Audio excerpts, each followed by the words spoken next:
started Beachcombers, I bought a camera. Roy Luco, the director of photography, was a good friend, and he suggested what kind of camera to buy. So I bought one and started playing around with it. And since then, we travel a lot, so I've got an extensive number of cameras, and we photograph probably, I don't know, probably take 10,000 photographs a year.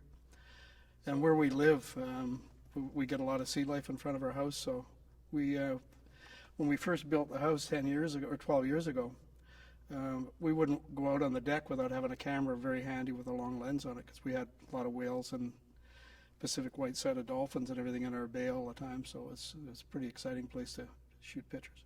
Well, my dad had about four businesses in those days, which just about everybody in Gibson's had in order to survive. He was a contractor. My father actually built the original Horseshoe Bay Terminal for Blackball Ferries, built the terminal in Gibson's, built Saltry Bay Terminal and Earl's Cove Terminal through a guy by the name of Reg Godfrey, who was an American that brought up, he represented the Blackball Ferries Corporation. So, between my dad had a construction company, he had a building supply, he had the marina, which got busy in the summer, so he didn't really want to have anything to do with anything else. So Molly's Reach, of course, was his building, and was vacant. It had been retired as a liquor store just the year before that, and the building was vacant. So my dad said when they first came. Bob mentioned 8 half-hour episodes is what was scheduled to be shot. So that was what we kind of signed up to do. And so I was busy with my own business at that time, but we worked it out so we could give them first refusal on the boats and our time at the time, so it all worked out good. Who was this character, Bob Gray, that you were introduced to? Bob was a real character, just a wonderful, wonderful man, and his wife Connie, we became. I wasn't very fond of Bob Gray for the first couple of years, because I didn't really know his sense of humor, and he was a very, very good businessman and a real character, and I wasn't quite sure how to take him, so. The first year we did Beachcombers, I'd be beachcombing, and they'd want my dad's boat, which was the John Henry or the Persephone.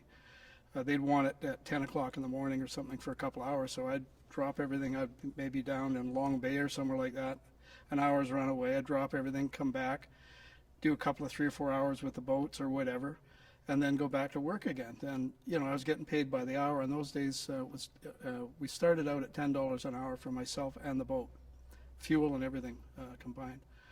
And so I, for $20, I run an hour there and an hour back to get back to what I was doing. But it was part of what the deal was. And some days were long days. Some days we did 12-hour days. So $120 a day in 1971 was, it was obviously good money. That was what we charged for the boat.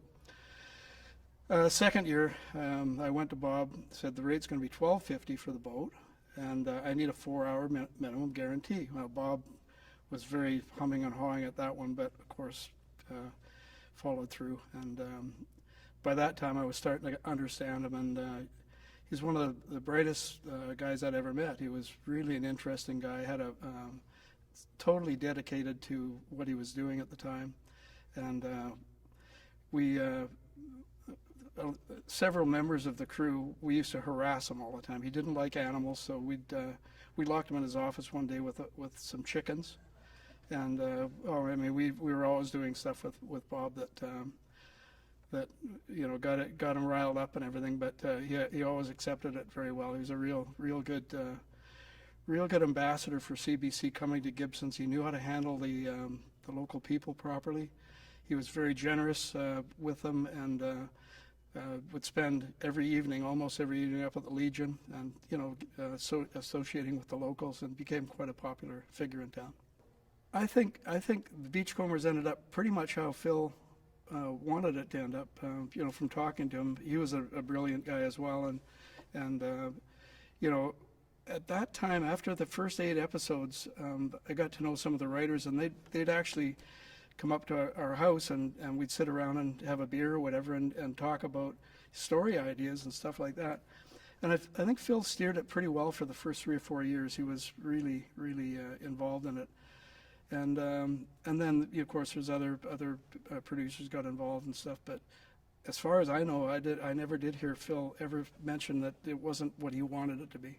Right, but I heard it was such an ambitious project to be out there on wharfs and docks and shooting this series that it was a bit ahead of its time. Well, it was because there wasn't a lot of. I mean, we were very green at shooting things on the water, so it became apparent. The first year we had the one boat, and we had we didn't have a gen set, so the gaffer wired 2 sets of 12 DC batteries to make 120 volts. We put a couple of boxes on the back of the boat. Well, of course, this boat, now you got these batteries on the back, which weighed about 60 pounds apiece. So you got 24 of these on the back of the boat, plus a crew of about 24 in those days would get on the boat. And when we wanted to do a shot of the boat going by, we'd go onto the beach, offload everybody on the beach. They'd take their gear, put the camera up, do the run by with the boat. Most of the time I was down on the boat with Bruno, and Bruno would be up at the wheel driving it, and we'd do the drive-by, then go back in and pick everybody up and move around like that. We did film all over other particular places, but we were limited in time as to how far you could actually go, because it's not like getting in a car and traveling 50 miles an hour.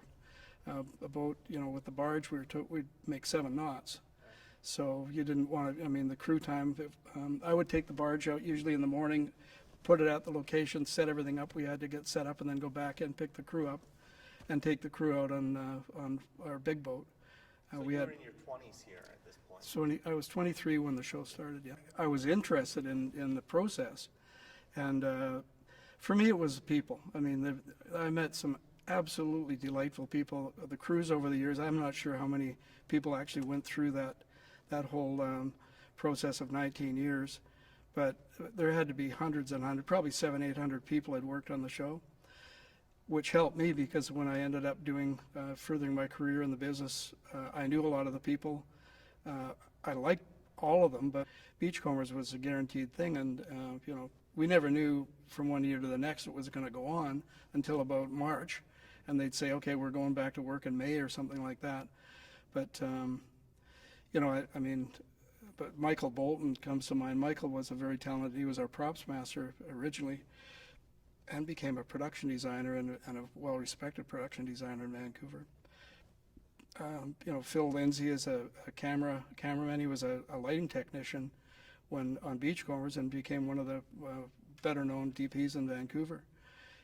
I could go on and on with names, but I believe in those days the Beachcombers crew was basically the foundation of a lot of the film crews in Vancouver. They would go from Beachcombers and there would be a TV movie or something or film, and the guys would leave. Some of the guys would leave early in the season. Bob Gray's a good example. Bob left to do a couple of other projects which were not plentiful in those days, but he left the show early to do that, and of course then went on to Love Boat. Some films are basically shot on sets and everything. There was, in the beginning of Beachcombers, there was no sets. We didn't have any standing sets at all, other than Molly's Reach. It was all practical. It was all practical. Molly's Reach was the first 2 years. Molly's Reach was the set, the lower part, and upstairs was the offices. Downstairs was the green room and costumes, and everybody just had their little corner and worked out of their truck or out of what little space they had. And of course, then as the series became more prominent, they expanded.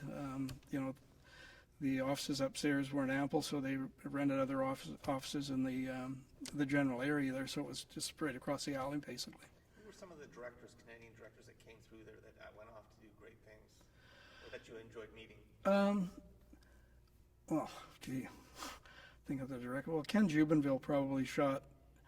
I would say Ken shot the biggest percentage of Beachcombers, and he started out year 2, I believe. So Ken would have been, a very, very well-known BC director. Rene Bonnier, guy out of back east, who I'd used he directed a lot of stuff for me after I left the show. From what I can gather, a jealousy thing of, you know, Toronto was the hub of the CBC, and they were lax to send budget money west. So I think there was always a bit of a conflict there. I'm not sure. I guess they had a series called Rainbow Country at the time Beachcombers happened. I think that was canceled probably because of Beachcombers. They're sort of very similar, but and you know, First Nations was you know, some of the cast were First Nations people. But Beachcombers sort of, I think the excitement of Beachcombers was the boats. You know, there was no other series basically done other than Sea Hunt with boats and stuff, and you know, it's kind of interesting action, and you know, the cast was neat. Bruno was a character. Robert Clothier, he came into the picture late. I think he was only in one episode the first season, then became a prominent actor in the series after that. You know, and then the jet boat was developed. I used to use not the jet boat that was seen on camera, but I had another jet boat that we set up scenes and shots and stuff the first year, and the writers looked at that and said, wow, I think we need a fast boat on here. Fast is always fun, so, you know, they wrote scripts with boat races and things like that.